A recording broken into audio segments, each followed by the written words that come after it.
Isang tanyag na artista si Rosalia noong dekada 90 kung saan binansagan siyang pambansang alindog.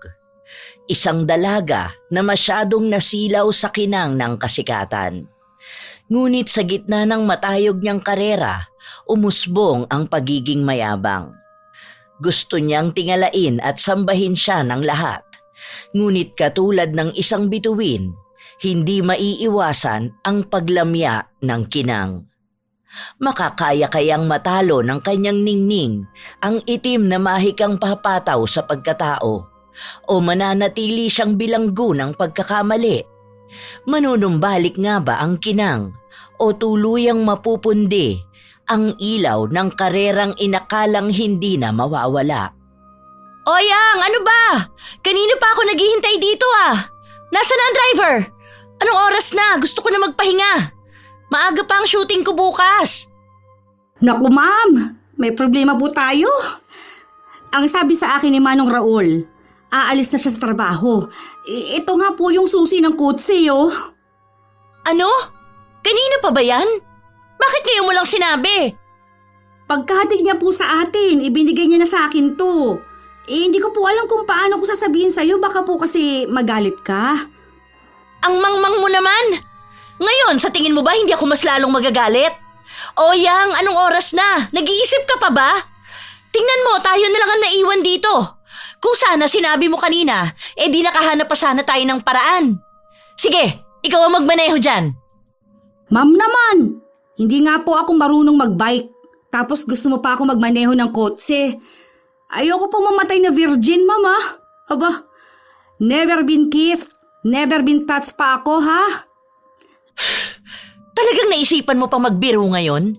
Humanap ka ng paraan kung paano tayo makakauwi. Kung hindi, sisisantihin kita. Inagaw ni Rosalia ang susi ng sasakyan para makapasok sa loob. Hindi pa siya marunong magmaneho. Ilang beses na niyang sinubukang mag-aral pero ang rason niya palagi ay kaya naman niyang magbayad ng driver. Madalas siyang pagod kaya wala siyang panahon para magmaneho ng sarili niyang sasakyan. Habang nasa loob ng kotse ang dalaga, problemado naman si Oyang sa labas. Nagpapaikot-ikot sa paligid at nagbabaka sakali na makahanap ng makakatulong sa kanila. Diyos ko po, paano kaya ito? Wala man lang akong kilala rito. Hay naku naman. Bakit kasi umalis ka pa, Manong Raul? Manang, kanina ko pa napapansin na palakad-lakad ka dyan. May problema ba? Hoy, anong manang? Hindi pa ako matanda, ano? Nagmamagandang loob na nga, nagagalit ka pa. Problemado na nga ako, dagdag ka pa. Kaya nga ako nagtatanong kung anong maitutulong ko. Lalapit ba ako rito kung wala akong pakialam? Wala kasi kaming driver. Nag-resign siya kanina. Hindi tuloy kami makauwi ni Ma'am Rosalia. Hindi naman ako marunong magmaniho eh. Naku, baka mamaya kapag naibangga ko ang kotse, mamatay kaming dalawa tapos syempre iyakan kami ng mga mahal namin sa buhay. Kawawa naman ako, di ba? Ay, kasi wala naman akong boyfriend. Gusto ko pang magkaroon ng asawa tapos magkaroon ng mga anak. Syempre, baka mamaya kapag namatay kami, hanggang sa kabilang buhay galit pa rin sa akin si Ma'am. Tapos, sisisihin niya ako kung bakit kami namatay. Ang dami niya pa namang palabas ngayon. Tapos sa sunod na linggo, may press conference pa siya. Paano na yan? Teka nga. Isa-isa lang naman. Ang tining ng boses mo ang sakit sa ulo. Sige, wala kayong driver. Kailangan nyo na maghahatid sa inyo pa uwi, yun ba? Oo, kasi malamang. Shh! Huwag ka nang magdagdag ng sasabihin. Kung ano-anong sinasabi mo eh. Sige, ganito na lang. Ako na lang ang magmamaneho sa inyo para makauwi kayo. Si Rosalia yung amo mo, diba? Yung ST Princess. Yung bida sa haplos ng pagnanasa. Oo, siya nga. Talaga? Sige. Ako na lang ang magmamaneho sa inyo para makauwi kayo ng ligtas. Talaga? Ihatid mo kami? Ay, ikaw ha? Siguro crush mo ako, ano? Ay, ayaw mo ako mamatay na virgin? Kadiri ka naman. Kilabutan ka naman sa mga sinasabi mo. Sus! Alam ba yung mga ganyan? Marami nga nagsasabi na magkamukha kami ni Ma'am Rosalia. Mas maputi lang siya sa akin, no? Pero siguro, mga 5 hilod lang, pwede na rin ako maging bold star. Tingin mo ba bagay sa akin yon? Maghubad-hubad lang sa camera tapos kaiksena ko yung mga pogi na artista eh. Napangiwi lang ang binata dahil sa sinabing yon ni Oyang. Nagpatuloy pa ang asaran nila at nagmadali lang silang kumilos nang marinig ang sigaw ni Rosalia. Isang sikat na artista si Rosalia. Binansagang pambansang alindog dahil sa sunod-sunod niyang mapang-akit na pelikula kung saan hayagan niyang ibinabalandra ang kanyang hubad na katawan. 2 taon pa lang siya sa industriya, ngunit naging maugong na ang kanyang pangalan. Maganda ang hubog ng kanyang katawan. Malaki ang dibdib at halos 1 dangkal lang ang bewang. Makinis ang kanyang balat at maputi. Isa sa dahilan kung bakit mabilis niyang nakuha ang atensyon ng mga kalalakihan. Dahil maliban sa kanyang mapang-akit na katawan, hindi maikakaila ang ganda niyang taglay. Matangos ang ilong, maliit ang labi, at mapang-akit ang mga mata. Ang sabi pa ng iba, sa mga mata pa lang niya ay nalulunod na sila sa alindog niyang dala. Maging ang mahaba niyang buhok ay nagbibigay ng buhay sa kanyang kabuuan. Maraming kalalakihan ang nagkakandara pa sa kanya at isa na roon si Delphine.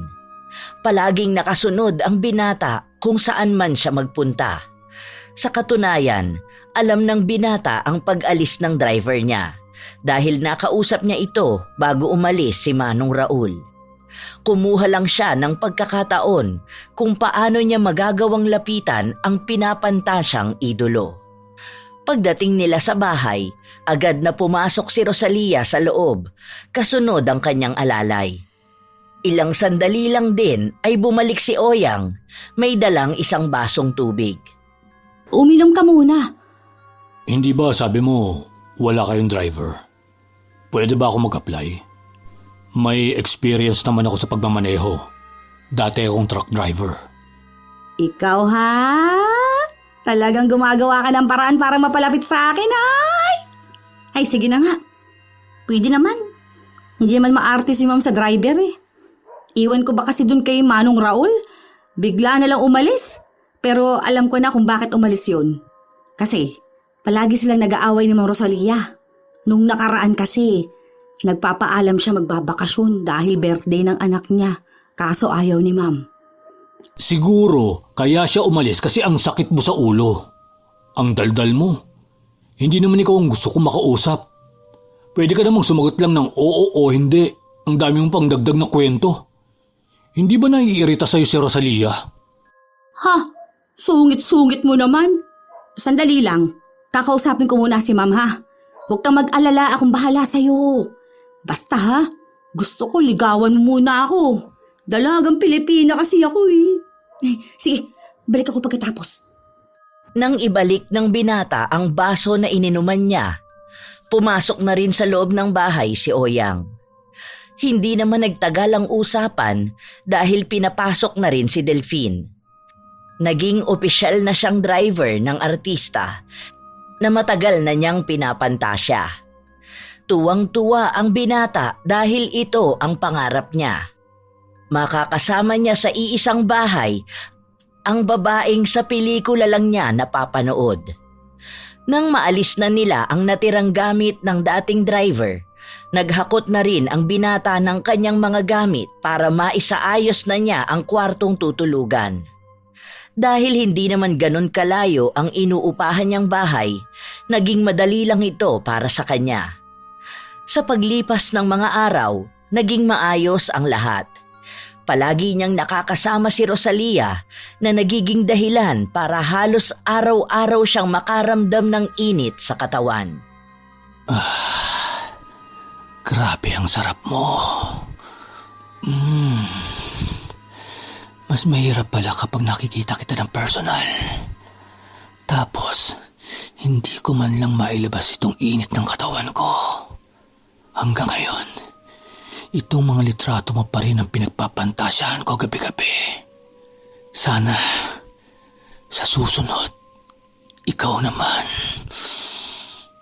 Nag-aapoy ang katawan ng binata habang nakatingin sa mga kalendaryong nakadikit sa pader ng kwarto kung saan halos makita na ang mga pribadong parte ng katawan ni Rosalia. Mula sa labas ng kanyang kwarto, naroon si Oyang habang nakadikit ang tenga sa pinto. Dinig na dinig niya ang pag-ungol ng binata. Sus, Ginoo! Siguro nagsasarili na naman yan. Bakit kasi nagpapakahirap pa siya? Pwede naman niya na akong ligawan. Hindi naman ako pakipot eh. Anong ginagawa mo dyan? Kaya pala hindi mo ako naririnig. Ibang bagay pala ang pinapakinggan mo. Alam mo bang kanina pa ako tawag ng tawag sa'yo? Ay, ano ka ba naman, ma'am? Bakit ka po nang gugulat? Muntikan pa akong atakihin sa puso. Ay, naku po! Talagang aatakihin ka kapag sinabunutan kita. Inuutusan kitang kuhanan ako ng tubig, di ba? Bilisan mo na! Kung ano-ano pa yung mga pinagagagawa mo. Dumadagdag ka pa sa stress ko. Bilis! Nakita na ngang abala ang tao, utos ng utos. May kamay naman siya. Pwede naman siya kumuha mag-isa. Sus, palibasa siya lang ang amo ko. May sinasabi ka ba? Wala po. Ang sabi ko, sandali lang po, kukuha na po ako, ma'am. Bilisan mo! Huwag kang kukupad-kupad dyan. Hay, nakakasira ka ng ganda! Nakakainis! Naglakad pabalik sa kwarto niya si Rosalia. At ilang sandali lang din ay dumating na ang alalay niya na may bitbit na tubig. Nakaupo sa kama ang dalaga habang ang mga mata niya ay tutok na nakatingin sa telebisyon. Dahil patungkol sa showbiz balita ang palabas, hindi muna lumabas si Oyang. Nakapamewang pa siya sa gilid habang nakikinood din. Tingnan mo nga yan. Grabe talaga mga pangyayari sa showbiz. Ang dami kasi malalanding artista eh. Matapos silang makatrabaho, aagawin na nila sa mga kasintahan. Kaya ako nun, kahit pangarap ng lola ko na mag-artista ako, ayoko talaga. Kasi ang daming issue ng mga yan. Tapos, ang gagaling pa manghuli ng mga chismis siyang si Christopher Min. Nako, basta, kahit ang dami kong nakikitang direktor. At nag-aalok sila sa akin na maging bold star. Ayoko mapasama sa magulong buhay ng mga artista. Ayos na sa akin na maganda lang at simple. Ayan o, tingnan mo. May blind item na naman sila. Scarlett na nabuntis ng kapwa niya artista. At may asawa na yung lalaki. Nakakaloka. Diyos ko po. Bakit ba ganyan ang mga yan? Para mga walang moral? Sana sumama ka na lang sa show nila para ikaw ang magbigay ng komento sa aming mga artista, no? Tubig lang ang hinihingi ko sa'yo, ang dami mong sinasabi. Subukan mo mag-apply kay Nanay Christy, baka sakaling marami kang maikwento sa kanya. Ay, oo nga po pala, artista pala kayo hindi naman po kayo kasali doon sa mga sinabi ko kanina. Wala akong pakialam, umalis ka nga rito. Mamaya na. Ito naman, nakikinood lang ang tao. Baka may iba pang blind item dyan. Sayang, makikihula ako.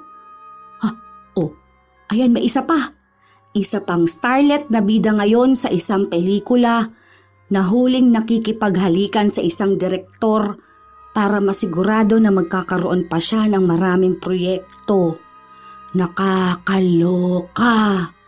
Grabe naman yun. Ang lalandi talaga ng mga yan. Clue, katunog ng bulaklak ang pangalan. Bulaklak ang pangalan.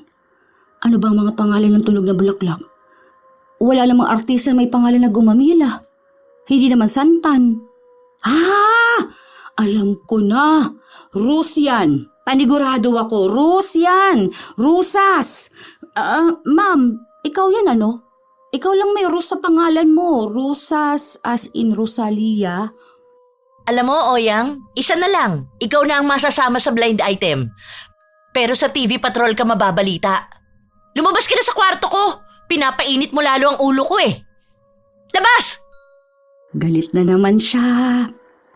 Nanguhula lang naman ako. Rusas naman pangalan niya. Nasa blind item na naman siya. Uy, teka, ayos to. Kapag meron niya lumabas sa tabloid, makikipagpustahan ako. Napahilot ng sintido si Rosalia habang nakatingin siya sa alalay na lumalabas ng kwarto. Pinatay niya rin ang telebisyon dahil ayaw niyang makakita pa ng kahit na anong balita tungkol sa kanya. Dahil kung gaano siya kainit sa mata ng mga kalalakihan, ganun din siya kainit sa mata ng mga tsismosa. Alam na niya ang kalakaran na ito sa industriya. Dahil wala sa kanila ang nakakaligtas sa mga balita, lahat ng galaw nila palaging may mga matang nakaantabay. Isang pagkakamali, paniguradong kakalat na.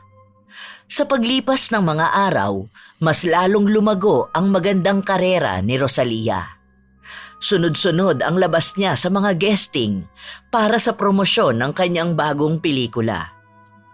Wala pong katotohanan ng mga ibinibintang nila sa akin. Alam niyo naman po ang chismis kapag nasa showbiz ka. Lahat na lang gagawin nilang issue sa'yo. Lalo na po ngayon, ako ang may mas maugong na pangalan. Lahat gagawin nila para siraan ako. Kumakapit lang naman po sila sa akin para kahit na paano pag-usapan din sila. Basta't hanggat walang pinapangalanan sa mga blind item na yan, wala po akong sasabihin. Nagtatrabaho lang po ako at nagbibigay kasiyahan sa lahat. Komento ni Rosalia matapos siyang tanungin patungkol sa sunod-sunod na mga balita tungkol sa kanyang personal na buhay. Ilang beses din siyang tinanong tungkol sa kanyang buhay pag-ibig at sinabi na walang ibang lalaki sa buhay niya. Dahil mas gusto niyang paligayahin ang marami kaysa sa iisa. Mas kinatuwa naman yon ng mga tagahanga niya, lalo na ng driver niyang nakaabang lang sa isang gilid habang pinapanood siya. Nang matapos ang pagbibigay niya ng panayam, umuwi na rin sila. Grabe naman sila sa iyo, ma'am. Bakit ba ang hilig nilang makialam sa buhay ng ibang tao? Dahil ba artista ka, lahat na lang ng ilalabas nila tungkol sa kamalian mo? May mga sarili naman silang buhay. Bakit ganun pa? May bago na namang blind item sa inyo, ma'am, oy. Tingnan mo to. Kabibili ko lang ng dyaryo. Ang sabi rito, Hindi ba sabi ko sa'yo wag mo nang pakialaman yan? Hindi naman yan makakaapekto sa career ko. Mas nakakasira ka pa ng mood kesa sa mga balita na yan. Sino ba naman ang hindi masisira ang mood kung ganyang mukha ang makikita mo araw-araw? masaya ka pa talaga? Parang hindi ka nagpapantasya sa akin Hindi lang ako lumalabas sa pelikula pero muntikan na ako maging bold star Tinanggihan ko lang si Direk kasi ayoko ipakita sa lahat ng katawan ko Hindi ko linya ang pag-aartista. Kung si Ma'am Rosalia, pambansang alindog, siguro ikaw, kung naging parte ka ng ST Film, ikaw ang disgrasya ng bayan. Aba, loko ka! Pwede bang tumahimik na kayo? Gusto ko magpahinga. Masakit ang ulo ko. Pasensya na, ma'am. Yang kasing alalay mo masyadong ilusyonada. Akala mo naman maganda.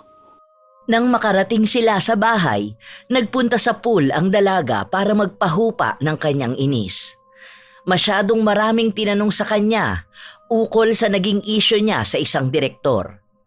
Kahit nasabihin niyang hindi siya naaapektuhan, malaki ang mawawala kung sakali man na makapaglabas ng ebidensya na magpapatunay sa sikretong relasyon nila ng direktor. Lalo pa at may asawa ang naturang lalaki.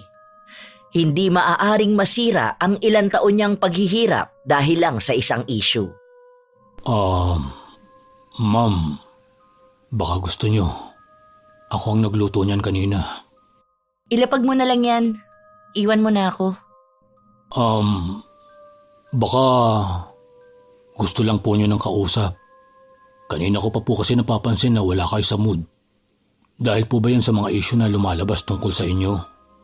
Hayaan niyo lang sila, ma'am.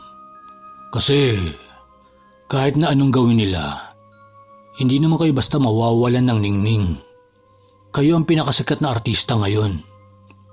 Alam niyo po ba na yung unang pelikula niyo, yung Linamnam ng Katas ng Pinya, Isa ako sa nakipila noon sa Commonwealth.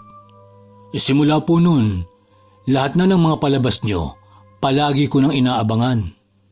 Kompleto rin po ako ng koleksyon ng mga kalendaryo at magasin na mayroong mukha nyo. Mayroon pa nga po akong nakalagay sa wallet ko. Kasi ma'am, kayo ang pampaswerte namin. Alam ko naman na hindi ako mawawala sa industriya. Aba, malaking pera din ang nakukuha nila sa akin. Kaya kapag nawala ako, mawawalan sila ng kikitain. Kaya nga lahat ng gusto ko nakukuha ko dahil pabor sa akin ang lahat. Isa pa, wala naman yung mga kasabayan ko o yung mga naunahan kong artista. Mga basura silang lahat. Mga pinipilit na lang magkaroon ng screen time kahit mga laos na. Kaya nga po gusto nila mapabagsak ka. Basta kami, palagi kaming nakasuporta sa inyo. Lahat ng mga susunod niyong palabas, panonoorin ko talaga. Pero wala pa po ba kayong nobyo ngayon? Hay nako, wala akong panahon dyan. Masyado akong abala sa buhay ko. Nakatago ang ngiti ng binata. Lalo pa at alam niyang maaaring may pagkakataon siyang mas mapalapit sa kanyang pantasya.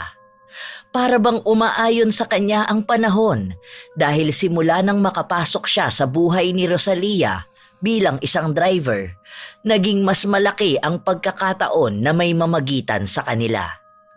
Kinabukasan, maagang nagising ang binata.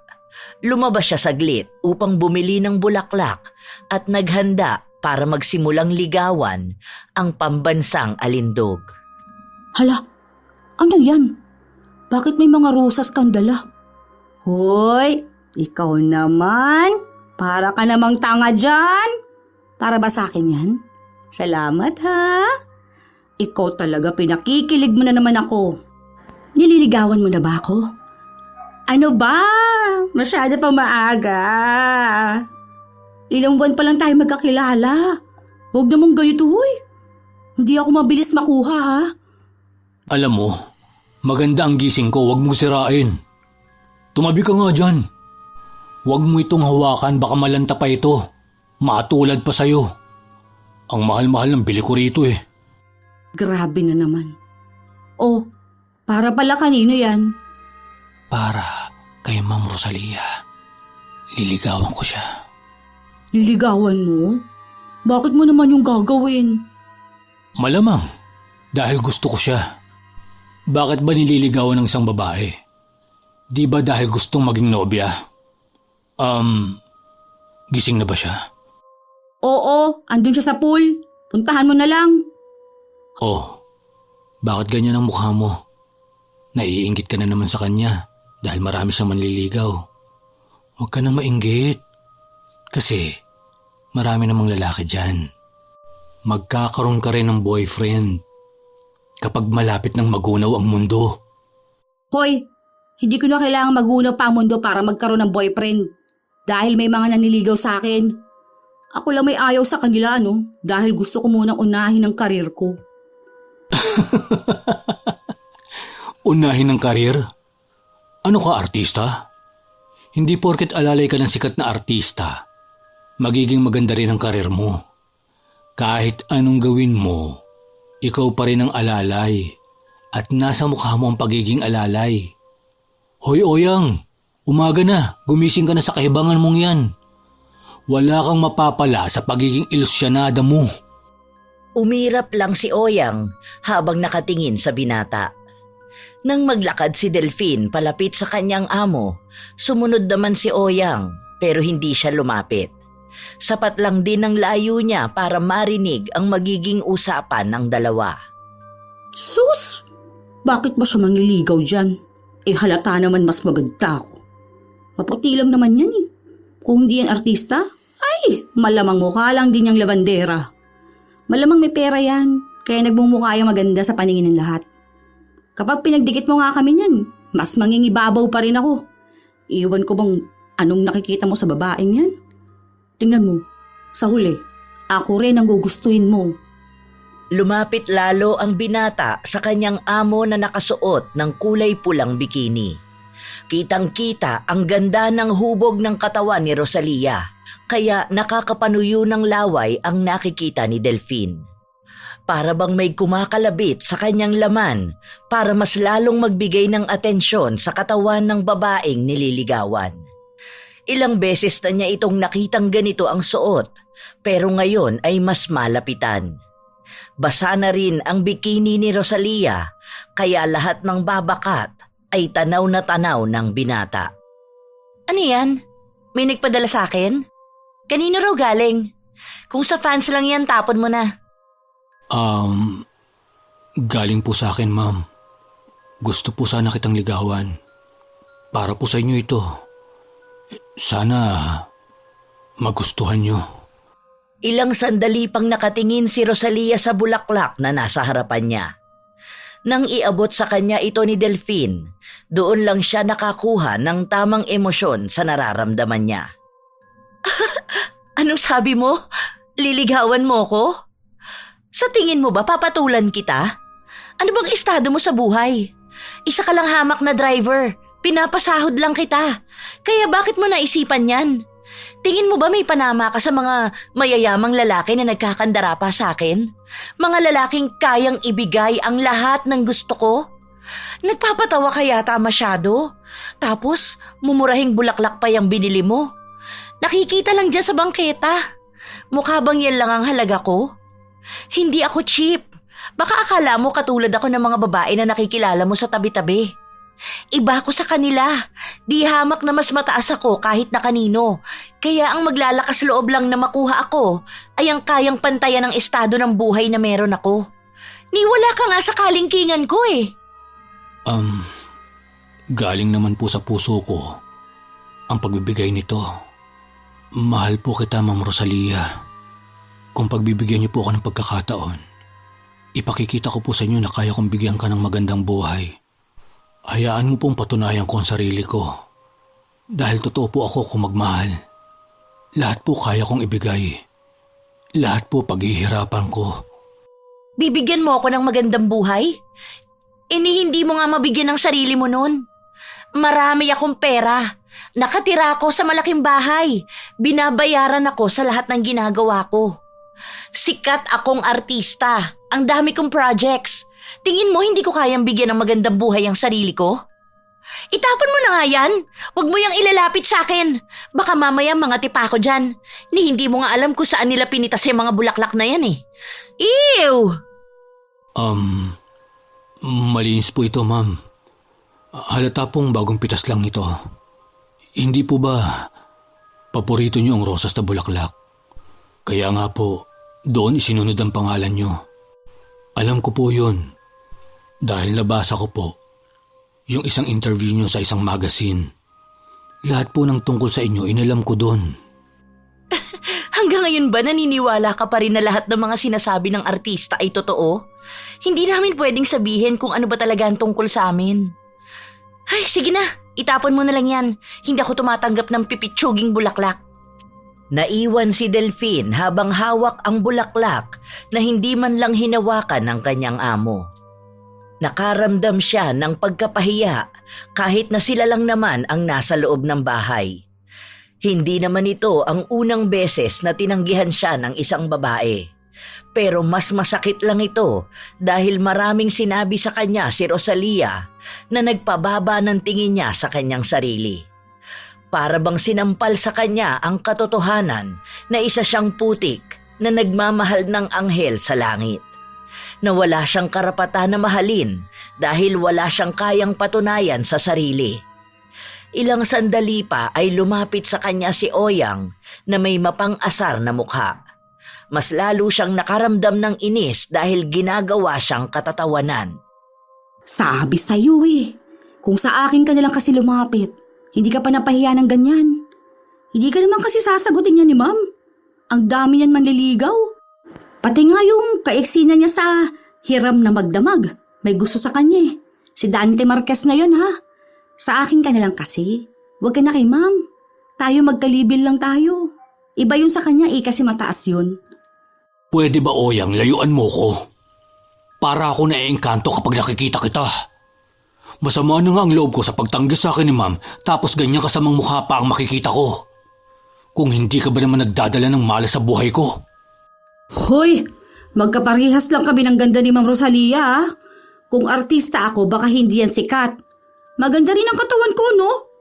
Maliit lang ang dibdib ko pero pwede na to. Kung gusto mo, takpan lang ng picture ni Mama mukha ko. Marami naman sa magazine pwede natin gupitin eh. Kayang-kaya kong gayahin yung sikat niyang eksena. Yung pinapaliguan siya ni Dante Marquez sa Hiram na Magdamag.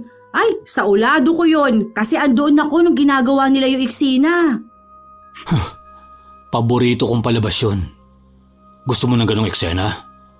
Papaliguan kita. Sige, tara. Papaliguan kita ng kabao ko. Umalis ka nga dyan. Ang pangit ng mundo ko kapag kaharap ka. Nakangiwi lang si Oyang habang nakatingin sa binata na nagmamadaling umalis sa harapan niya. Kahit anong pilit niya, ayaw pa rin sa kanya ng binata. Wala naman siyang nakikitang mali sa kanyang sarili. Marahil ay baliw lang si Delphine sa ideya na kasama niya sa iisang bahay ang isang sikat na artista. Bakit ba mas gusto nila kay Ma'am Rosalia? Mas maganda naman talaga ako kaysa sa kanya. Mga bulag talaga sila. Sabi nga sa akin ng nanay ko, sobrang ganda ko, lalo na nung bata ako. May gusto nga raw kumuha sa akin para gawing model sa Amerika eh. Hindi lang siya pumayag. Iwan ko ba sa kanila? Ay, sinasayang nilang ganda ko. Sa paglipas ng mga araw, hindi tumitigil si Delphine na ligawan ang kanyang idolo. Gusto niyang ipagpilitan ang sarili na kapag nakita ni Rosalia ang sinseridad niya bilang manliligaw, bibigyan siya ng pagkakataon. Pero wala pa ring nangyayari. Lahat ng ginagawa niya ay tinatanggihan lang ni Rosalia. Hindi naaalis ang pagitan nila sa isa't isa bilang amo at isang hamak na driver. Hala, late na tayo nakarating, ma'am. Magagalit na naman sila niyan sa atin. Hayaan mo silang magalit. Wala naman silang magagawa eh. Eksena ko to at ako ang bida. Kaya darating ako sa taping kung anong oras ko gusto. Matuto sila maghintay sa sikat dahil mas mahiya naman sila kung ako pang maghihintay sa kanila, no? Habang naglalakad ang dalawa palapit, sumigaw na ang isang veteranong artista na kasabayan ni Rosalia sa eksena. Higit 3 oras na kasi silang naghihintay sa kanya na dumating. Pinagsabihan siya nito na dapat ay maging profesional siyang katrabaho, lalo na at hindi lang sa kanya nakalaan ang kanilang mga oras. Marami pang eksena na dapat makuhanan at marami rin silang pupuntahan. Dahil sa huli siyang nakarating, maraming nasayang na oras sa kanilang lahat. Matuto ka maghintay ha? Ayoko sa lahat yung minamadali ako. Kung ayaw mong pinaghihintay ka, mag-quit ka. Total, hindi ka naman nasikat. Nakikisabay ka lang sa akin para maibalik yung laos mong career. Paano? Hindi ka naman kasi magaling na artista. Mukha kang tood kung umakting. Ang tagal pang lumabas ng luha. Nagalit ang veteranong artista at sinabihan siyang masyadong mayabang. Wala pa raw siyang napapatunayan sa industriya. Isa pa rin siyang baguhan na masyadong nasisilaw sa kasikatan. Wala pa siya sa kalingkingan ng mga artista na nilalait niya. Hindi pa niya naaabot ang tagal ng kasikatan na meron sila. Pinagsabihan din siya na baka masyado siyang nabubulag sa sarili niyang ningning. Baka sa susunod ay magulat na lang siya kapag napundi na ang liwanag na yon. Alam kong hindi ako mawawala sa industriya. Ako lang ang bumubuhay sa mga pelikula, no? Hindi niyo ba pansin? Sa akin ang mata ng mga tao. Sa akin sila baliw na baliw. Kaya ano yung pinagsasasabi mong baka mapundi? Bata pa ako. Marami pang darating na magandang oportunidad sa akin. Huwag mo igaya ang karir ko sa pundido mong ningning. Matanda ka na kasi. Wala nang magkakandara pa sa ganyang kakulubot na katawan. Nagkainitan sila ng veteranong artista. Hanggang sa inaawat na lang sila ng direktor at sinabing kaysa nag-aaksaya sila ng oras sa pag-aaway, simulan na lang nila ang eksena para matapos na sila. Pinilit na lang ng kaeksena ni Rosalia na kumalma dahil sa kabastusang ginawa ng dalaga. Pinagsabihan lang ulit siya na baka ang kayabangan niya ang maging dahilan ng pagbagsak niya balang araw. na sa buhay pag-aartista, hindi nila alam kung hanggang kailan sila sikat. Dahil kung gaano sila kabilis na nagningning, maaaring mabigat na paglagapak din ang mararanasan nila. Ngunit hindi nakinig si Rosalia. Ilang artista na rin kasi ang nagsabi sa kanya noon. Pero para sa kanya, walang hanggan ang kasikatan na tinatamasa niya. Wala pang kahit sino ang isinilang para tapatan siya. Bakit ang daming inggit na inggit sa akin? Hindi ko naman kasalanan na sikat ako. Hindi ko rin kasalanan na maganda ako. Mas maganda sa kanilang lahat. Hindi lang nila kayang magkaroon ng ganitong katawan. Tapos parang ako pa yung may mali. Alam mo ba, ma'am? Narinig ko kanina. Sabi ng matanda mong kasagutan na dapat ipaalam sa iba kung anong ugali mayroon ka. Hindi ka naman daw magaling na artista at bobita ka rin. Baka daw yung utak mo napunta sa suso mo. Puro ka lang naman daw pakita ng katawan eh. Halatang inggitera sila, ma'am.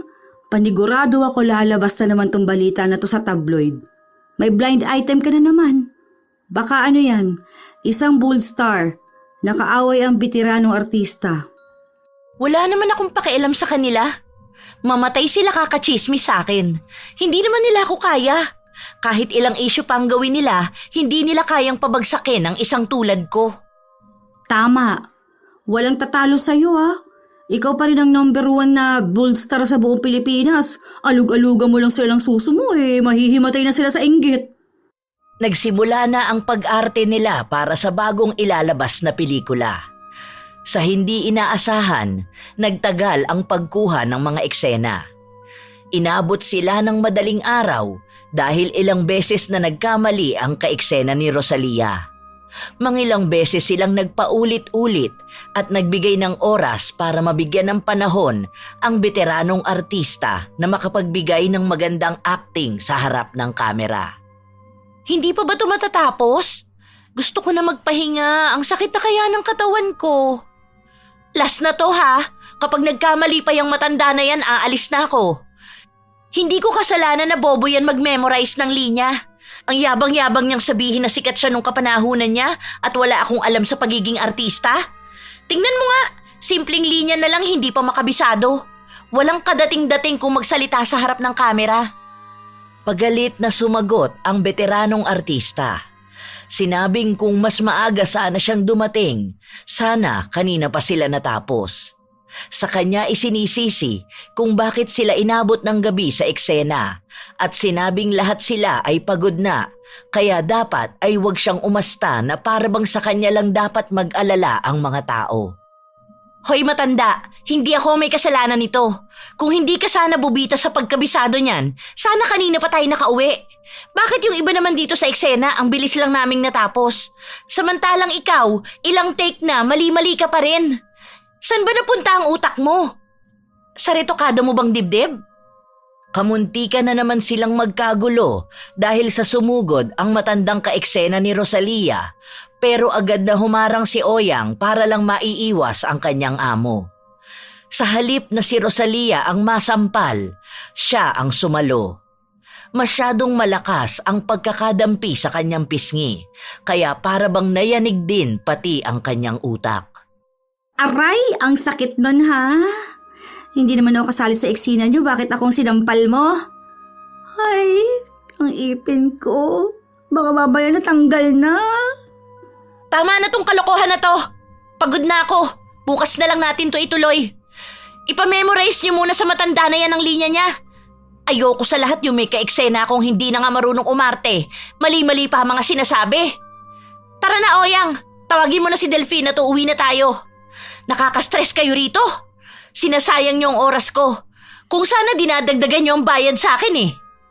Pinakiusapan pa si Rosalia ng mga tao sa taping. Pero wala siyang pinakinggan. Ugali na talaga niya na sundin kung ano ang gusto niya. Walang kahit na sino ang kaya siyang pigilan dahil kinakampihan din naman siya ng mga nasa itaas. Kahit ang mga direktor ay walang laban sa kanya. Sa mga sumunod na araw, nagpatuloy sila sa paggawa ng mga eksena. May mga lumabas din na balita tungkol sa pag-aaway ng isang starlet at veteranong artista. Alam ni Rosalia ang mga ganitong galawan, kaya sinabayan na lang niya ang issue para sa ikaiingay din ng kanilang pelikula. Hindi po totoo ang balitang kumakalat na nagkasagutan kami ni Miss Perlita Meza. Hindi ko po magagawang makipag-away sa kahit kaninong artista na nakakasama ko sa isang pelikula. Lalong-lalo na po sa veteranong si Miss Perlita. Malaki po ang respeto ko sa kanya at sa lahat ng mga katulad niyang nauna sa akin sa industriya na ito. Maayos po kaming nagtatrabaho at maganda ang mga eksena na nagawa namin. Kung panonoorin po ninyo ang palabas namin sa May 24, makikita niyo po kung gaano namin kaayos binitawan ng mga linya at paano tumakbo ng ganun ang pelikula. Kaya po, lahat kayo ay inaanyayahan kong suportahan ang aming pelikula, kung saan maiinit ang bawat eksena. Kasama ko rin po ang isa pong magaling na artista, si Dante Marquez. Inaasahan ko po kayong lahat. Mabilis na napawi ang issue na kinasangkutan ni Rosalia. Napagtakpan siya ng manager at ng mga tao sa harapan ng kamera. Nang magtagpo muli ang landas nila ng veteranong artista, pareho silang nagpanggap na maayos sa harapan ng mga taga-suporta, pero nagpaparinigan kapag sila-sila na lang ang magkakasama. Kabisado na ng dalaga ang galawan sa industriyang pinili niya. Kung sino ang malakas, alam niyang doon papanig ang lahat. Hindi siya magiging magaling na artista kung hindi siya magaling magpanggap. Humarap sa mga taga-suporta si Rosalia kung saan nakipagkamay, nakipagyakapan at nagbigay ng pirma sa mga taong nilalapitan niya. Palaging dagsa ang mga tao kapag siya na ang magpapakita. Ang iba sa kanila ay nagbigay ng mga regalo. Maraming salamat po sa mga ibinigay niyo sa akin at sa lahat ng pagmamahal niyo. Iingatan ko po itong lahat. Nang makapasok sa loob ng sasakyan ang dalaga, nawala ang ngiti sa kanyang labi at napalitan ng pandidiri. Nakakadiri sila. Ang babaho nila. Mga amoy pawis, tapos yakap ng yakap sa akin. Nakakasuka. Lalo na yung isang lalaki kanina. Ang baho ng amoy niya, tapos nung nakipagkamay sa akin, ang gaspang, ang daming kalyo. Ano ba naman yan? Kung hindi ko lang sila kailangan, hindi ako lalapit sa kanila. Bilisan mo, Delphine. Gusto ko nang maligo. Baka kumapit sa akin ang amoy nila. Bilis! Bilisan mo! Natataranta naman ng binata sa pagmamadali.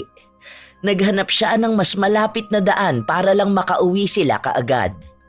Nang makarating ng bahay, tumakbo kaagad si Rosalia papunta sa banyo para doon ay magbabad ng katawan niya.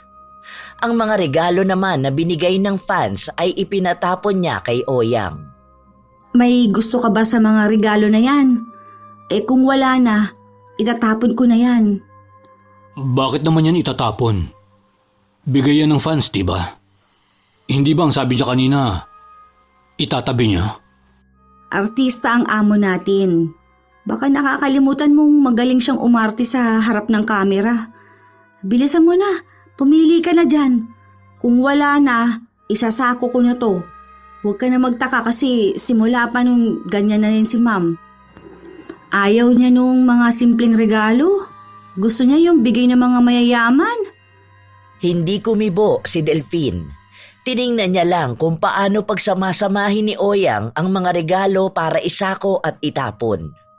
Nanghihinayang siya dahil naisip niya na ang mga bigay niya noon kay Rosalia ay maaaring itinapon na rin. Pero wala siyang pakialam. Ang mahalaga sa kanya ngayon ay kasama na niya ang idolo at mahal niya ito kahit na anong ugali pa ang nakikita niya. Sa mga sumunod na araw, naging maayos ang lahat. Sunod-sunod ang naging paglabas ni Rosalia dahil sa bago niyang iniendorso na alak. Ang lakas ni Mang Rosalia sa mga tao. Puro siya ang laman ng dyaryo. Ang dami ding nag-aabang doon sa alak na iniendorso niya. Pati ako, makikiagaw talaga sa kalendaryo. Namamangha ka na naman. Tapos busted ka na naman kapag niligawan mo. Hindi ka kasi marunong pumili ng babae. Hindi na ngayon. Dahil alam kong napapansin na niya ako. Tinatanggap na nga niya ang binibigay kong pagkain para sa kanya. Isa lang ang ibig sabihin nun. May chance na ako. Para yun lang? Ako naman ang umuubos sa mga pagkain na bigay mo. Tingnan mo nga ah.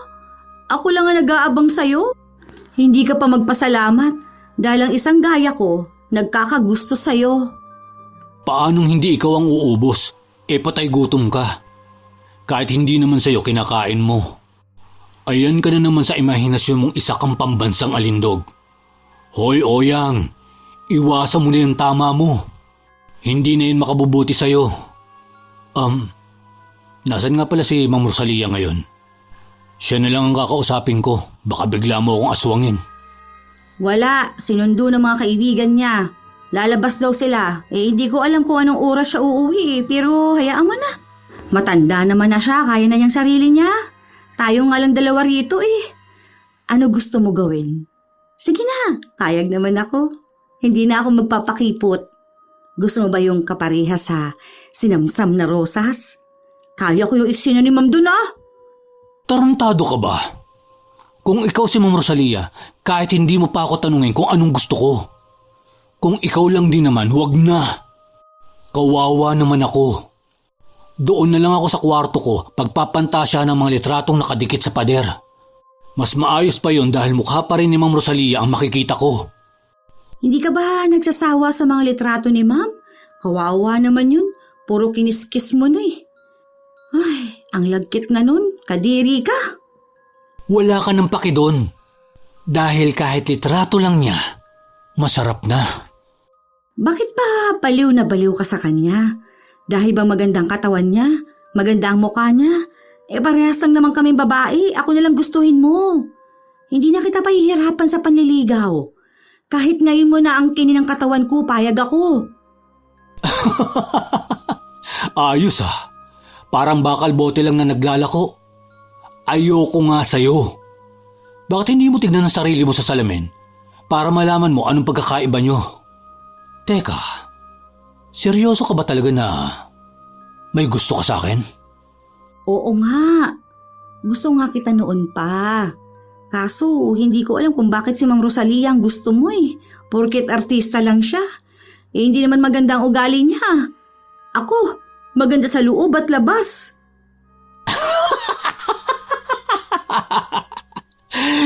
Tarantado ka talaga, Oyang. Hanip? Akala ko, nagbibiro ka lang na gusto mo ako. Hindi ko mapigilang matawa sa mga sinasabi mo. Kaya pala sunod ka ng sunod sa akin at naaabutan kita sa labas ng banyo kapag naliligo ako. Pinagpapantasyahan mo na pala ako. Siguro, ikaw yung nagnakaw ng brief ko na naiwan ko sa banyo, no? Bigla akong kinilabutan sa pandidiri sa'yo. Hindi naman kasi kita magugustuhan, Oyang. Ito sa totoo lang, hindi ka kasi maganda. Ang dami mong malalaking tigyawat sa mukha. Tapos yung buhok mo parang pugad ng ibon. Ang liit mo na nga, ang itim mo pa. Mukha ka na kayang manang. Masyado kang losyang. Kung tutuusin, para kang ang nanay ni Ma'am Rosalia. Pasensya ka na. Hindi ko tipo ang mga ganyang babae. Pero hayaan mo. Kapag naging sikat ka na, ang ganyang mukha, malay mo, mapilitan akong ligawan ka. Pero kung sa ngayon, hindi mo mapapantayan si Ma'am Rosalia. Siya lang ang pinakamagandang babae sa balat ng lupa. Hindi ka papantay sa ganda niya. Kahit ano pang gawin mo. Isa ka lang kutong lupang inaapakan niya. Tandaan mo yan. Nasaktan si Oyang dahil sa sinabing yon ng binata. Dinamdam niya yon hanggang sa mga sumunod na araw. Hindi na rin niya masyadong pinapansin ang binata dahil nakakaramdam siya ng pagkailang kapag nadidikit siya sa balat ni Oyang. Isang beses, naabutan niya sina Rosalia at Delphine na nagtatawanan.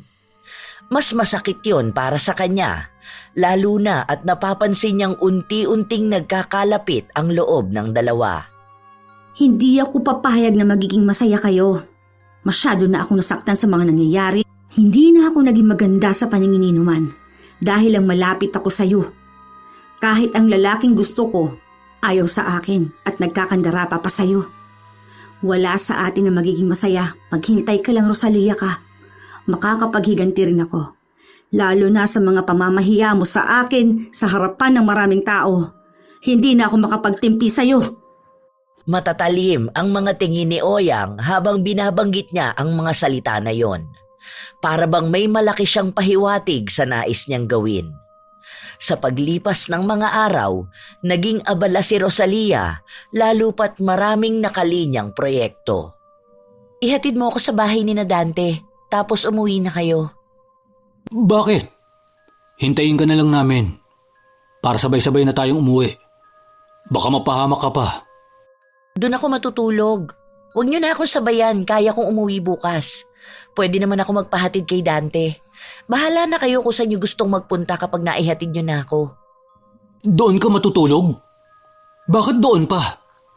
Bahay ng lalaki yon. Anong gusto niyong gawin, ha? Nag-iisip ka ba? Ano na lang ang sasabihin ng media kapag nalaman nila yan? Alam mo naman na bantay sarado kayo. Ang daming issue na kinakaharap mo. Hindi ka pa umiwas? Bakit mo ako tinataasan ng boses? Anong problema kung doon ako matutulog? Wala kang pakialam kung anong gagawin ko sa buhay ko o kung sino ang lalaking makakatabi ko sa kama buong magdamag. Kung may gagawin man kami, wala ka nang pakialam doon. Baka nakakalimutan mo ang estado mo sa buhay ko. Driver lang kita, kaya wala kang karapatan na magtanong kung anong gusto kong gawin. Kahit sino pang lalaki ang makasiping ko sa isang gabi, huwag mo akong pakialaman. Wala kang karapatan na pagtaasan ako ng boses. Ayan, sinabi ko na kasi. Masyadong pinapakialaman ang buhay ni Ma'am. Hindi naman siya nobyo para magsalita ng ganyan.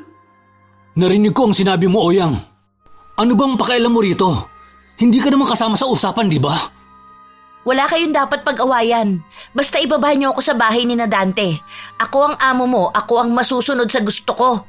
Huwag kang umasta na may namamagitan sa ating dalawa dahil isa ka lang tauhan kong nababayaran ng pera.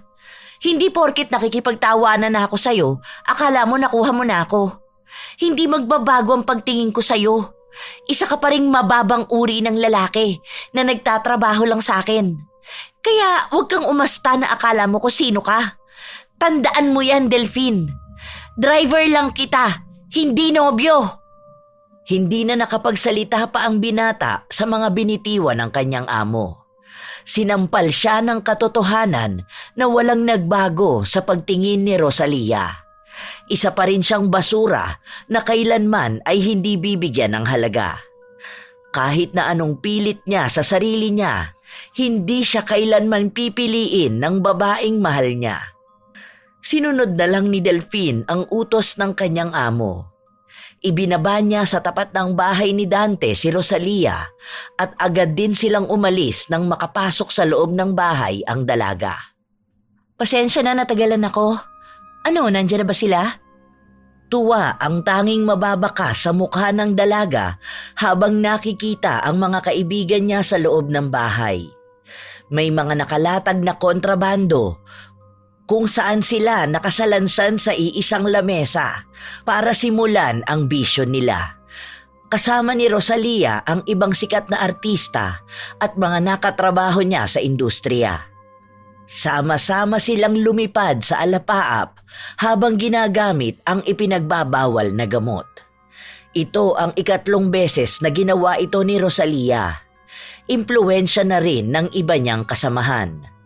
Simula noong unang tikim, hinahanap-hanap na ito ng kanyang katawan na para bang kulang ang buhay niya kapag hindi siya nakakatikim nito. Ma'am, ayos ka lang ba? Kanina ko pa napapansin na nakatulala ka. Pwede ba? Kapag may napapansin ka sa akin, wag mo nang batiin. Ano naman kung nakatulala ako? Ma'am, nasa taping tayo. Kanina pa nagagalit si Derek kasi ilang beses ka nang nagkakamali sa mga linya mo. Ayos ka lang ba?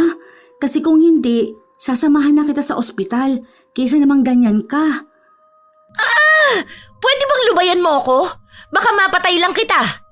Ang sakit ng ulo ko at lahat ng tao sa paligid ko nakakabwisit. Umuwi na lang tayo. Ayoko muna mag-taping ngayon. Bilisan mo! Huwag kang tatanga-tanga! Kinausap ni Oyang ang direktor para sabihin na masama ang pakiramdam ni Rosalia kaya hindi niya magagawa ang eksena. Humingi rin siya ng dispensa dahil nasayang ang oras nila. Ngunit sinabihan ng direktor si Oyang na tatanggalin na sa eksena si Rosalia at hindi na siya ang magiging bida ng pelikula. Sa kadahilan ng ayaw nila ng ganyang klase ng artista. Hindi naman yon kaagad masabi ni Oyang sa kanyang amo, lalo na at lahat ng galaw ay kinagagalitan nito. Oyang! Nasaan na ang pinabibili kong pagkain? Ma'am, wala po akong mahanap. Anong oras na po? Sarado na po ang mga tindahan. Hindi po ba pwedeng bukas na lang po yan? Ipagluluto na lang po kita na ulam. Ano po bang gusto ninyo? Boba! Ikaw na probinsyana ka, ang tagal mo na rito sa Maynila, ang bobo mo pa rin. Hindi ka ba natututo? Wala kang kwenta. Sana hindi na lang kita kinuha sa lugar ninyo. Hinayaan na lang sana kitang mabulok doon habang kumakalahig ng lupa para lang may makain. Ay! Ma'am! Bitiwan niyo po ako!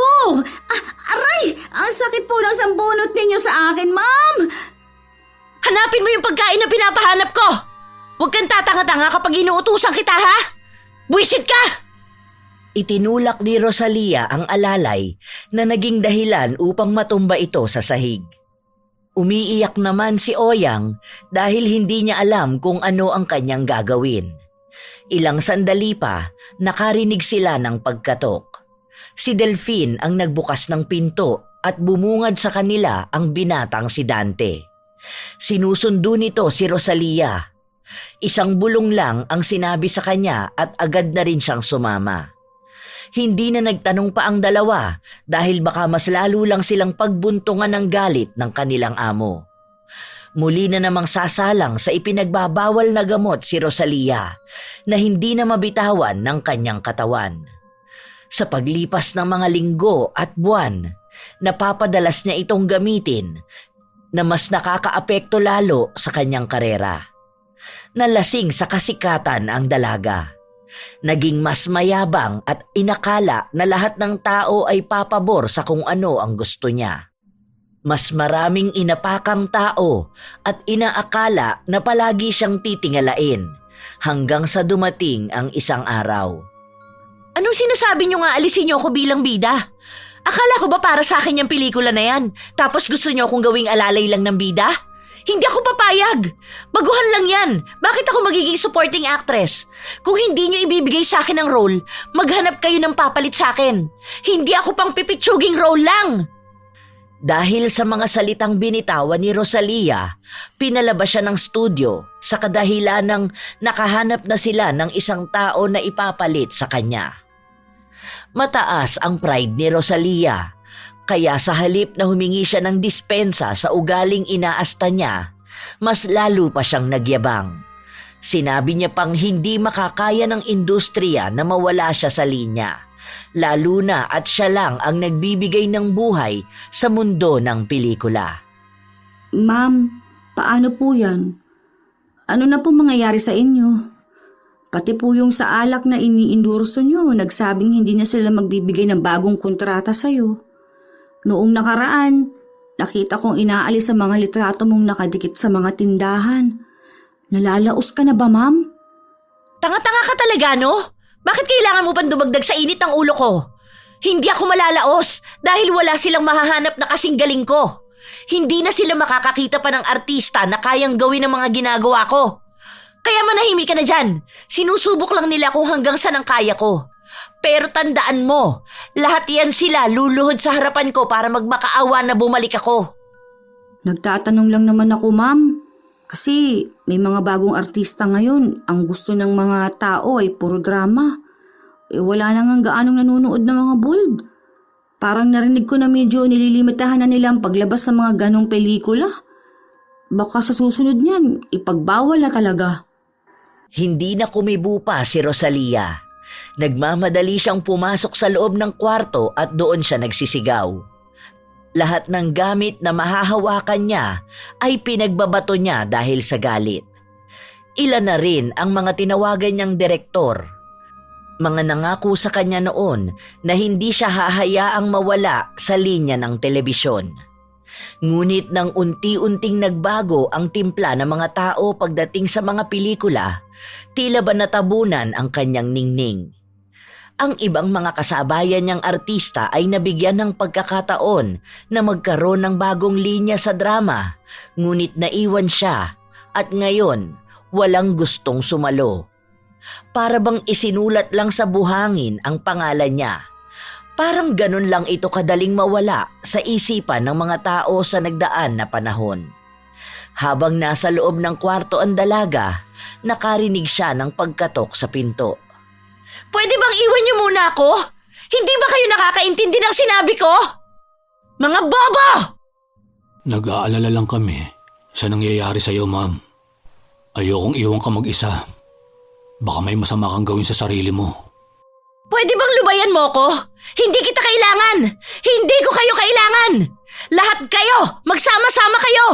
Kapag bumalik ako sa pag-aartista, sisiguraduhin kong pababagsakin ko lahat ng taong nang maliit sa akin! May pakialam ako, ma'am. Alam mong mahal kita. Kaya andito lang ako palagi kapag kailangan mo ako. Andito ako. Hindi kita iiwan kahit na maging laos ka pa. Laos? Ha? Pinagsasabihan mo ako ng laos? Lumayas ka rito! Hindi ko kailangan ng basurang gaya mo! Kahit na anong bait-baitan mo sa akin, hindi pa rin kita magugustuhan! Ayoko sa'yo at hindi ako papatol sa mahirap na gaya mo!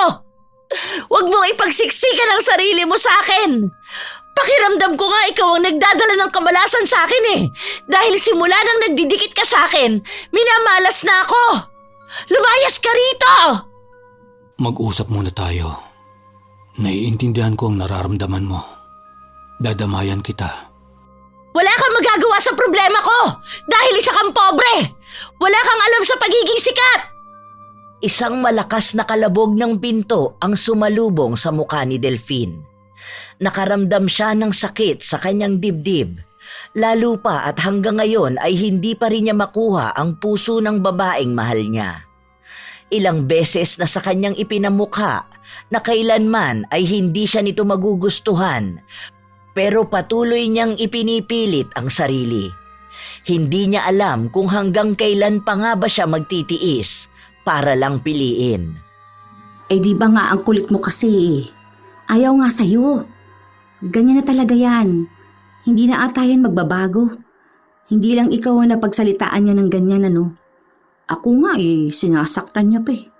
Naalala ko nung bago pa lang ako talagang sinasampal niya ako kapag naiinis siya. Bigla na lang niyang hinahablot ang buhok ko tapos kung ano-ano masasakit na salita pa ang binibitiwan niya. Puro panlalait sa estado ng buhay ko. Hindi pa rin ako titigil. Alam ko magugustuhan niya pa rin ako kapag nagtagal. Hanggat nakikita niyang narito ako, matututunan niya rin akong mahalin. Kaysa naman ikaw ang piliin ko. Huwag na uy. Mamamatay na lang akong single kaysa maging nobyo mo. Sama-sama na lang tayo maging miserable ang buhay. Hindi ka magiging akin at hindi siya magiging iyo. Sa mga nagdaang araw, pare-pareho silang nagkakasakitan. Itinataboy ni Rosalia si Delphine habang pinandidirihan naman ni Delphine si Oyang. Sa paglipas ng mga buwan, nawala sa linya si Rosalia.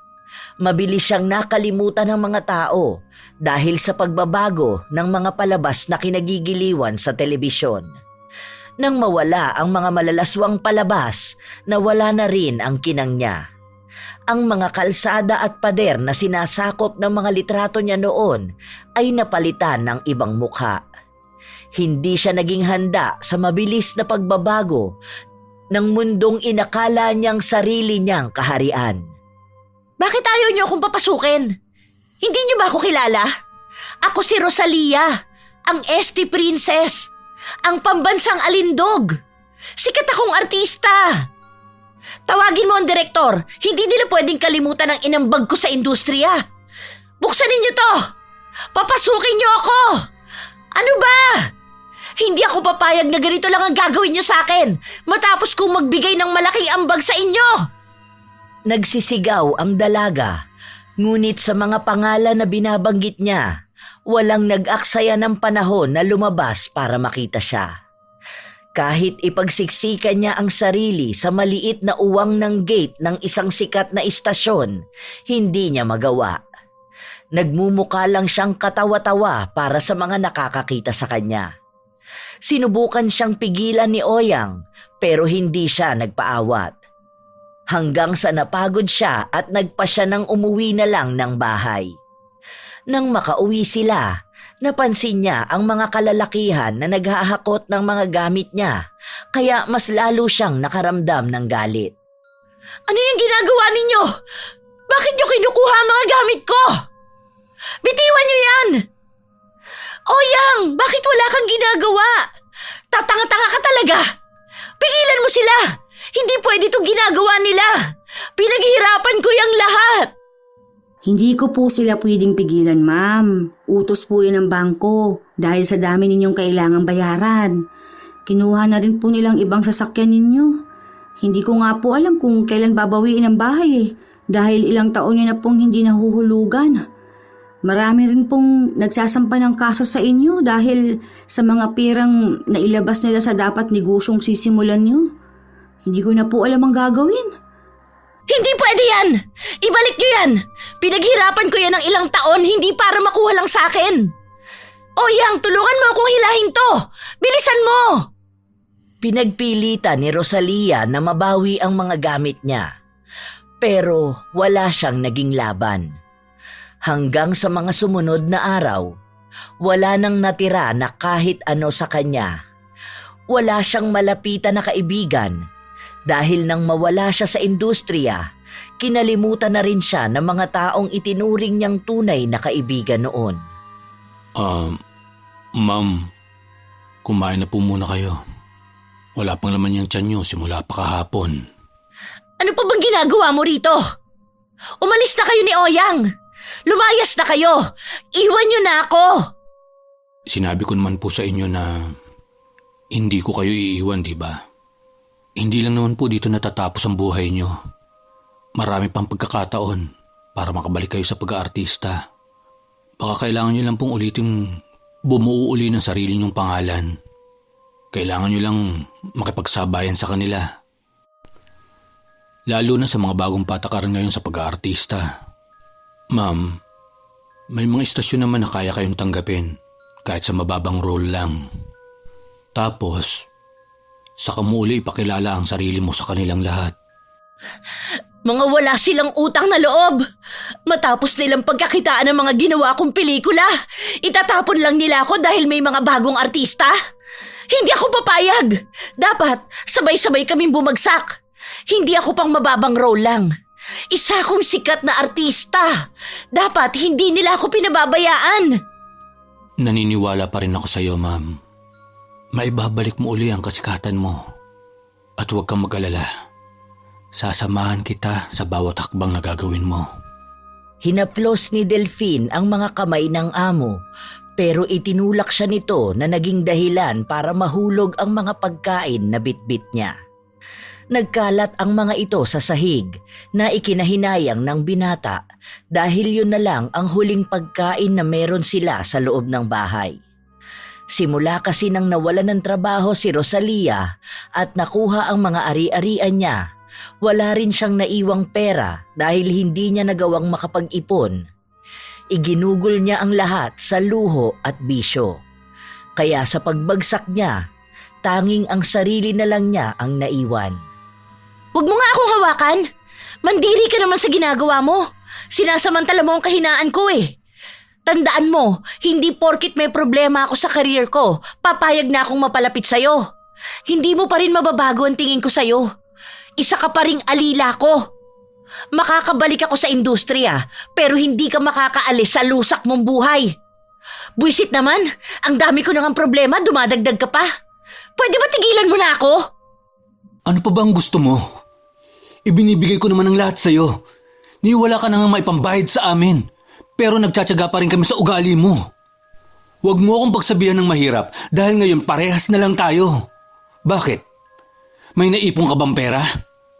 Wala, di ba? Inubos mo lahat sa kalayawan mo nung kasagsagan ng kasikatan mo. Hindi mo ako maiintindihan dahil hindi ka naman naging artista. Isa ka lang asong sunod ng sunod sa akin. Hindi kita papatulan, tandaan mo yan. Napahawak sa panga ang binata matapos siyang sampalin ni Rosalia. Tumalim din ang mga mata niyang nakatingin sa dalaga. Umiigting ang panga niya habang pilit na pinipigilan ang sarili na sumabog sa galit. Nakakapagod intindihin ang ugali mo. Hindi ko alam kung ano na lang ang mangyayari sa'yo sa mga susunod. Sa paglipas ng mga araw, mabilis na naubos ang lahat kay Rosalia. Ngunit nanatili pa rin ang taglay niyang kayabangan. Isang araw, sa katahimikan ng bahay, binulabog ng sigaw ni Rosalia ang lahat.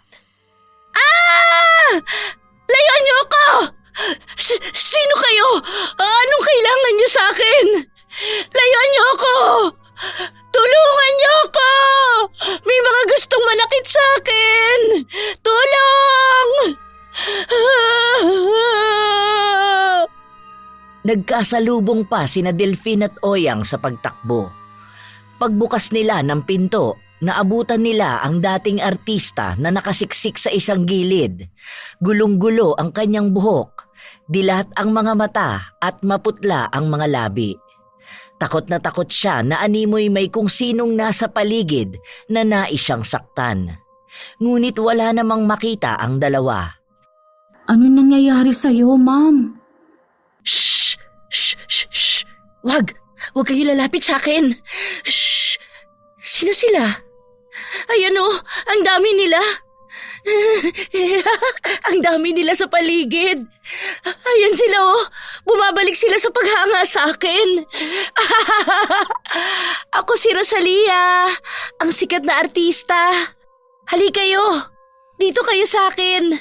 Ako ang idolo nyo, ang pambansang alindog. Ano nangyayari sa kanya? Nababaliw na ba si ma'am? Baka dahil masyado siyang na-stress. Hindi ko alam. Ah! Huwag kayo rito! Doon kayo! Mga salot kayo sa buhay ko! Lahat kayo! Ikaw! Ikaw! At ikaw! Kayo! Mga walang kwenta! Layas! Layas! Anong sinasabi mong sino ako? Isa akong sikat na artista. Huwag kayo rito! Huwag niyo akong guluhin! Mga tanga!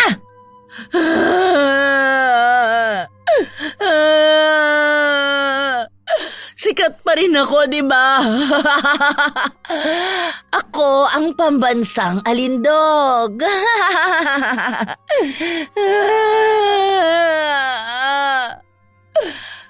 Pinilit ng dalawa na pakalmahin ang kanilang amo, pero wala silang magawa dahil nananakit ito. Sinubukan nilang humingi ng tulong sa mga kaanak ni Rosalia, pero wala sa kanila ang may kakayahan na tulungan siya. At sinabi nila na ang dalaga na mismo ang nagtakwil sa kanila noong mga panahon ng kasikatan niya. Kaya bakit sila mag-aaksaya ng panahon na alagaan siya? Ano na kayang gagawin natin sa kanya?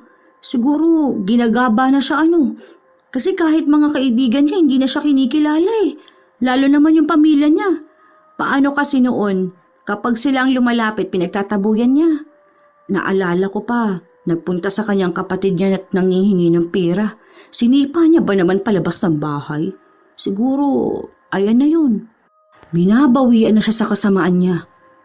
Naaawa pa rin ako sa kanya. Baka naman may kumukulam sa kanya kaya ganyan. May kumukulam sa kanya? Ay sus! Nagpapaniwala ka naman sa kulam na yan. Baka kamo nababaliw na siya sa kaiisip kung paano siya magiging sikat ulit. Nauwi sa kaunting diskusyonan ang nangyayari kay Rosalia. Ngunit wala naman sa kanilang dalawa ang makakasagot nun. Isang linggo ang lumipas. umugong ang balita patungkol sa nangyari sa kalagayan ng dating artista. Hindi lang siya nawala sa katinuan dahil ang dating ganda na ipinagmamalaki niya ay unti-unti na ring naglalaho. Nabalot ng tila bulutong na hindi gumagaling ang kanyang mukha. Parang nahulas na bangkay kung tawagin ni Oyang ang kinalabasan ng itsura ng dating artista. Meron din siya sa kanyang katawan na dahilan upang pandirihan siya ni Delphine. Aalis na ako bukas. May nakapagsabi sa akin na kukunin na tong bahay, kaya wala na tayong tutuluyan. O anong balak mo? Kukunin mo ba si Ma'am? Di ba pangarap mo siya? Ayan na oh, pwede mo na siya maging asawa. Kung noon oo, kukunin at aasawahin ko siya. Pero hindi na ngayon. Nakakadiri na nga madikit sa kanya. Mamaya, mahawa pa ako sa mga sakit niya sa balat. Oo nga pala. Kahapon napunta rito yung kapatid ni Ma'am. Ang sabi niya, galing daw sila sa isang albularyo. At ang sabi, may kumukulam daw kay Ma'am Rosalia. Puno raw ng galit ang tao na gumawa nun sa kanya. Halo ng galit at inggit. Oh, totoo ba? Sino daw? Wala siyang sinabi. Hindi raw alam kung sino. Pero panigurado raw na malakas ang pinagpagawaan ng ritual. Matagal na raw yun. Siguro mga 5 buwan na. Pero hindi lang daw ganun kadaling umepekto. Paunti-unti lang daw. Hanggang sa naging ganyan na. Kapag daw lumipas na ng ilang buwan, hindi na raw maaagapan pa. Ganun? Baka nga may malaking galit sa kanyang sino mang gumawa niyan. Hayaan mo na. Ang dami ba naman niyang nagawang mali sa iba eh. Tapos, hindi man lang niya nagawang humingi ng pasensya. Naging isang malaking misteryo ang tungkol sa naging kalagayan ni Rosalia. Hanggang sa tuluyang nagpakalayo-layo si Oyang at si Delphine naman ay namasukan sa ibang trabaho. Nang makuha ang bahay ni Rosalia, nagpakalat-kalat siya sa bawat kalye ng Kamaynilaan. Kung saan-saan siya napadpad, walang lumalapit, walang tumutulong. Ang dating bituin na tinitingala at nakakasilaw ang pagkinang ay isa na lang bato sa lupa na walang pumapansin. Sa paglipas ng ilang taon, ilang dekada at pagpapalit-palit ng henerasyon, nanatiling kwento ang kasikatan ng isang artista na minsang inakala na walang hanggan siyang kikilalanin ng mundo. Simula na umalis ako sa kanila, hanggang ngayon ay hindi ko pa siya nakikita. Ang huli kong balita sa kanya ay nang mapanood ko siya sa isang video sa YouTube, kung saan may isang vlogger ang nakahanap sa kanya sa lansangan. Ilang taon na siyang wala sa pag-iisip, nilalayuan dahil sa mga sugat niya sa katawan na hindi na naalis at hindi na rin gumaling. Ang alam ko lang, lahat ng ugnayan na meron kami ay hindi ko na nais na balikan sa ngayon. Katulad ng sinasabi niya sa akin, isa lang akong alalay at kailanman ay hindi ko mapapantayan ang anumang kinalalagyan niya. Sa ilang taon kong pananahimik, ngayon ko lang aaminin na ako ang kumulam sa kanya. Dulot ito ng inggit ko sa kanya dahil sa naging atensyon na nakukuha niya galing kay Delphine at ang galit na dulot ng mga pananakit at pangmamaliit niya sa akin. Alam kong pinagbabayaran niya ang mahabang panahon ang pangkukulam ko sa kanya. Ngunit maging ako, ilang taon ko ring pinagbabayaran ng gaba na bumalik sa akin. Ang alam ko lang, parehas naming bibit-bitin ang sumpa na ito hanggang sa aming kamatayan. Ito ang mga paglalahad ni Oyang. Habang kausap niya ang isang babae na nakilala niya lang sa ospital na pinaglalagian niya.